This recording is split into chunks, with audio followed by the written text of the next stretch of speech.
ৰাজ্য চৰকাৰৰ কৰ্মচাৰীসকলৰ বাবে জনাব বিচাৰিছোঁ পুনৰ 5টাকৈ গুৰুত্বপূৰ্ণ খবৰ য'ত কৰ্মচাৰীসকলৰ দীৰ্ঘদিনীয়া দাবী পূৰণৰ পথত মুখ্যমন্ত্ৰী মহোদয়ে গুৰুত্বপূৰ্ণ ঘোষণা কৰিছে। দৰমহা বৃদ্ধি, পেঞ্চন দিয়ে, লগতে 8 পে সন্দৰ্ভত গুৰুত্বপূৰ্ণ খবৰ আছে। কৰ্মচাৰী, শিক্ষক, অংগনবাড়ী, সহায়িকা সকলোৰে বাবে গুৰুত্বপূৰ্ণ খবৰ আহিছে। সবিশেষ আপোনালোকক জনাব বিচাৰিছোঁ, ভিডিঅ'টো প্ৰথমৰ পৰা শেষলৈকে চাই থাকিব। জনাব বিচাৰিছোঁ প্ৰথমটো গুৰুত্বপূৰ্ণ খবৰ, জুলাই মাহতে কৰ্মচাৰীসকলে লাভ কৰিব সুখবৰ। কাৰণ এইবাৰ জুলাইৰ ভিতৰতে কৰ্মচাৰীসকলৰ বৰ্ধিত দিয়ে ঘোষণা কৰিব আৰু এইবাৰ মৰগীয়া বানচ বাদ দিয়ে 3ৰ পৰা 4% বৃদ্ধি হ'ব বুলি খবৰ আহিছে। এইবাৰ জনাব বিচাৰিছোঁ আজিৰ দ্বিতীয়টো গুৰুত্বপূৰ্ণ খবৰ, দীৰ্ঘদিনীয়া দাবী পূৰণৰ পথত অংগনবাড়ী সহায়িকা ইউনিয়নৰ চৰকাৰী কৰ্তৃপক্ষৰ ইতিবাচক সঁহাৰি। অংগনবাড়ী সহায়িকা ইউনিয়নৰ সভানেত্ৰী আজমিৰা বেগমৰ নেতৃত্বত এটা প্ৰতিনিধি দলে সমাজ কল্যাণ বিভাগৰ সঞ্চালকৰ আলোচনা কক্ষত এক সৌহাৰ্দ্যমূলক পৰিৱেশত আলোচনাত মিলিত হয় আৰু অংগনবাড়ী সহায়িকাসকলৰ পদোন্নতি সন্দৰ্ভত সঞ্চালকৰ দৃষ্টি আকৰ্ষণ কৰি সংগঠনটোৰ উপদেষ্টা প্ৰাক্তন বিধায়ক শ্ৰমিক নেতা AITUCৰ অসম ৰাজ্যিক সমিতিৰ সভাপতি মুনীন মহন্তই চৰকাৰৰ 2017 চনৰ অসম ৰাজ্যপালৰ ভাইড নটিফিকেশ্যন মতে সহায়িকাগৰাকীৰ 45 বছৰ হ'লে পদোন্নতি হ'ব লাগে, কিন্তু পৰিকল্পিতভাৱে এই তাৰিখ 2013ত কোৱা হৈছে 45 বছৰ পাৰ হ'লে পদোন্নতি নহ'ব বুলি প্ৰচাৰ চলোৱা হৈছে আৰু এই 2খন চাৰ্কুলাৰ সন্দৰ্ভত অতি শীঘ্ৰে ব্যৱস্থা ল'ব বুলি সঞ্চালকে প্ৰকাশ কৰিছে আৰু তেওঁলোকৰ দাবীসমূহ সঞ্চালকে শুনিছে আৰু 2খন চাৰ্কুলাৰ সন্দৰ্ভত পুংখানুপুংখভাৱে তদন্ত কৰি ব্যৱস্থা গ্ৰহণৰ আশ্বাস দিছে। লগতে কেন্দ্ৰীয় চৰকাৰৰ নিৰ্দেশ মৰ্মে ইতিমধ্যে ৰাজ্যৰ পূৰ্বৰ 25%ৰ পৰিৱৰ্তে 50%লৈ বৃদ্ধি কৰা হৈছে আৰু এই সিদ্ধান্তক অভিনন্দন জনাইছে।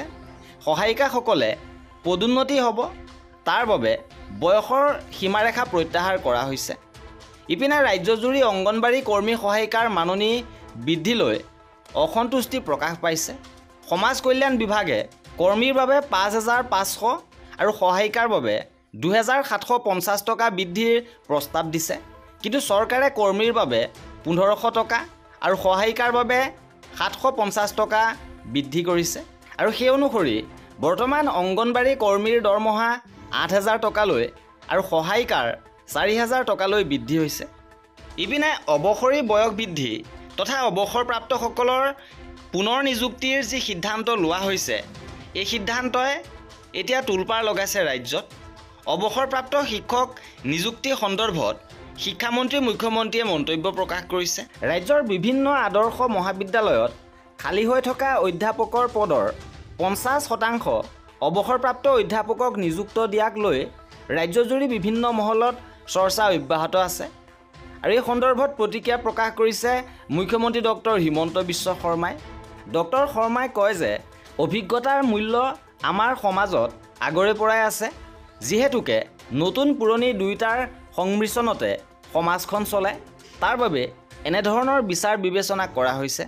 তেওঁ কয় যে আমি যিমানখন আদৰ্শ বিদ্যালয় খুলিছিলোঁ এতিয়া সেইবোৰ বন্ধ কৰিবলগীয়া পৰিৱেশ সৃষ্টি হৈছে, কাৰণ তাত ছাত্ৰ ছাত্ৰী নাই। এই সন্দৰ্ভত শিক্ষা বিভাগে কাৰণ বিচৰাত অভিজ্ঞ শিক্ষক নথকাৰ বাবে ছাত্ৰ ছাত্ৰীৰ সংখ্যা তাকৰ বুলি জানিব পৰা গৈছে আৰু সেয়েহে অভিজ্ঞ শিক্ষকসকলক পুনৰ নিযুক্তিৰ ব্যৱস্থা কৰা হৈছে, য'ত 50% অৱসৰপ্ৰাপ্ত শিক্ষকক নিযুক্তি দিয়া হ'ব। ইপিনে কৰ্মচাৰীৰ 8ম দৰমহা আয়োগক লৈ ডাঙৰ আপডেট আহিছে। 1.83 গুণ বৃদ্ধি হ'ব পাৰে দৰমহা। নতুন বেতন আয়োগৰ জৰিয়তে কেন্দ্ৰীয় চৰকাৰী কৰ্মচাৰীসকলৰ বাবে আহিছে এই ডাঙৰ খবৰ আৰু বেতনৰ লগতে পেঞ্চনতো বৃহৎ পৰিমাণে বৃদ্ধি হ'ব। এমপিড কেপিটেলৰ এক প্ৰতিবেদনত প্ৰকাশ পাইছে যে নতুন বেতন গাঁথনিত মুঠ বেতন 30ৰ পৰা 34%লৈকে বৃদ্ধি হোৱাৰ সম্ভাৱনা আছে। দেশজুৰি প্ৰায় 1 কোটি কেন্দ্ৰীয় চৰকাৰ কৰ্মচাৰী এই বৃদ্ধিৰ দ্বাৰা লাভান্বিত হ'ব। সম্ভৱতঃ নতুন আয়োগ 2026 বা 27 বিত্তীয় বৰ্ষৰ পৰা কাৰ্যকৰী হ'ব।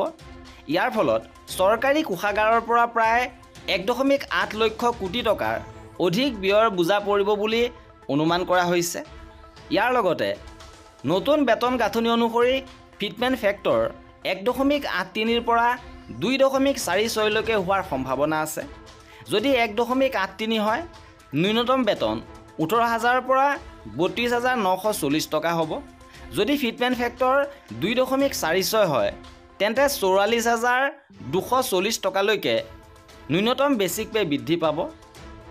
যদি কোনো কৰ্মচাৰীৰ বেচিক পে 50,000 টকা হয়, তেন্তে নতুন ফিটমেণ্ট ফেক্টৰ ভিত্তিত সেই বেতন 91,500 টকাৰ পৰা 1.23 লাখ টকালৈকে বৃদ্ধি হ'ব পাৰে। ইপিনে চাকৰি হেৰুওৱা 170 পলিটেকনিক অধ্যাপকৰ মুখ্যমন্ত্ৰীলৈ আৱেগিক পত্ৰ। মৰি মৰি জীয়াই থকা মানুহকেইজনক জীৱনমুখী কৰিব পৰা আমাৰ একমাত্ৰ আপুনি। গতিকে এইসকলক পুনৰ চাকৰিত নিয়োজিত কৰিবৰ বাবে এইবাৰ মুখ্যমন্ত্ৰীলৈ পত্ৰ প্ৰেৰণ কৰা হৈছে। ইপিনে কৰ্মচাৰীসকলৰ এনুৱেল GPF ষ্টেটমেণ্ট আহি পৰিছে। ফাইনেন্সিয়েল ইয়েৰ 24-25ৰ এনুৱেল GPF ষ্টেটমেণ্ট আপোনালোকে ফিন আছাম পৰ্টেল আৰু ডিজি লকাৰ এপ্লিকেশ্যনৰ পৰা ডাউনলোড কৰিব পাৰিব। অফিচ অৱ দ্য একাউণ্ট জেনেৰেলৰ ফালৰ পৰা এই তথ্য প্ৰকাশ কৰিছে। আৰু এয়া আছিল আমাৰ আজিৰ ভিডিঅ'টোত। কৰ্মচাৰী আৰু পেঞ্চনাৰৰ সকলো খবৰ পাই থাকিবৰ বাবে আমাৰ চেনেলটো ছাবস্ক্ৰাইব কৰি ৰাখিব। ভিডিঅ'টো শেষৰলৈকে চোৱাৰ বাবে বহুত ধন্যবাদ।